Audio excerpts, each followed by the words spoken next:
Hi, everybody. Hope you're having a wonderful Sunday. Just got off the online mass that Father Ihor at our Ukrainian church here in Los Angeles, the Nativity of Blessed Virgin Mary.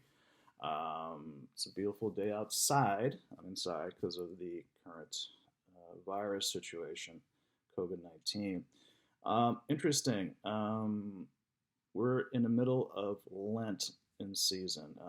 Traditionally, the biggest season of the year for Christians.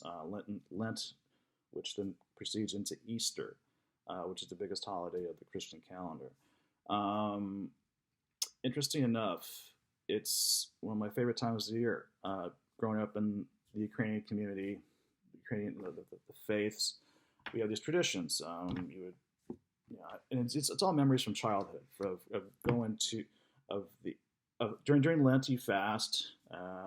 Traditionally, jokingly, you'd sacrifice chocolate and stupid stuff like burgers and stuff. But the idea is to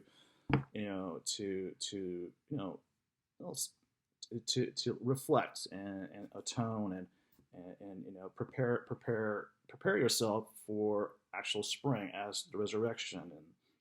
And then part of our traditions was always traditionally, it's all about the foods, of course. There's a lot of things and humans do.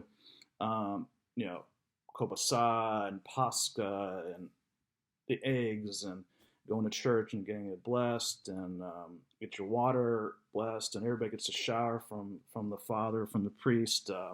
Also, of course, time of community gatherings, your family, friends. Like a lot of people, I become more of a, even though I'm spiritual and religious, I become more of a Christmas, Easter, going to church, especially to Ukrainian church. I admit, I'll go to church locally, but growing up, we used to go to church every Sunday. But I still believe, and then hopefully, we can continue this after this virus is over. But it's interesting because now this year it's not going to happen. We're not going to be together. I'm not be able to see my, Easter's in a couple of weeks. This virus is not going to go away in 2 weeks, as all the prognostications are happening and all the officials saying. So it's a rough time. Again, can't be together for something that was routine. It was interesting though in today's sermon from Father Ihor, and coming from the Ukrainian faith. Ukrainians have been through a lot of deprivations, wars, prejudice. Um, the Ukrainian Catholic Church, for example, was banned in the Soviet Union for 50 years. Banned right after World War II when the Soviets took over Western Ukraine, and then reopened in the late 80s, early 90s when things were breaking apart. And it reminded us,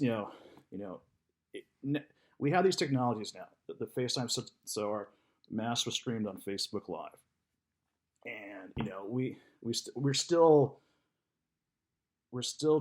doing it, but doing the best that we can of the current situation, the current methods that we have. So, my point of this video is to see how you're coping with your own personal, spirituality. If there's some sort of philosophy you're holding on to, or have had to adjust because of the current conditions, where you can't gather with your people. Whether it's a spiritual version, especially spirituality, religions, because all faiths have been affected by this. Passover is in the same time period, and Jews aren't going to be able to congregate or shouldn't be able to congregate because of the epidemic. Mecca is closed for Muslims. Even though you're seeing posts about random churches still having big gatherings when they shouldn't be, so it's a rough time. Again, we can't gather to do what we know as routine. So how are you coping with this? If you are, don't think about it, don't care. I care primarily. Again, it's about gathering, and because I want to have Easter lunch with my dad, my family. Last few years, we've actually gone over to my cousin's place up in Westlake Village. Have a nice little family, spring lunch, stuff. So interesting enough, on Ash Wednesday in the morning before I went to work, I went to local Catholic church before work. Picked up this little booklet So 40 days of Lent, and I've been reading every day. I was going to read it every day anyway, just to one of the first things I do in the morning. And it's interesting enough how a lot of the passages are pretty much reflecting of what's happening today. Like today's passage was, or the title, I'm not going to read you the whole thing, but Ashes, Deserts, and Facing the Chaos. Where things have gone to ashes, we're in a desert, and it's all chaotic now because we don't know what's going to happen next. So, how are you handling your faith? Faith in things, faith in a lot of things that's happened around us, your government, our governments, our business, everything's in question now. So, how are you handling things on that end spiritually? Again, thanks, Father Ehud, for having the live stream. When things are taken away from you and you reflect more on what's important, hopefully we all return back to this much stronger. So anyways, have a great Sunday, and see you guys all soon. Peace. Bye.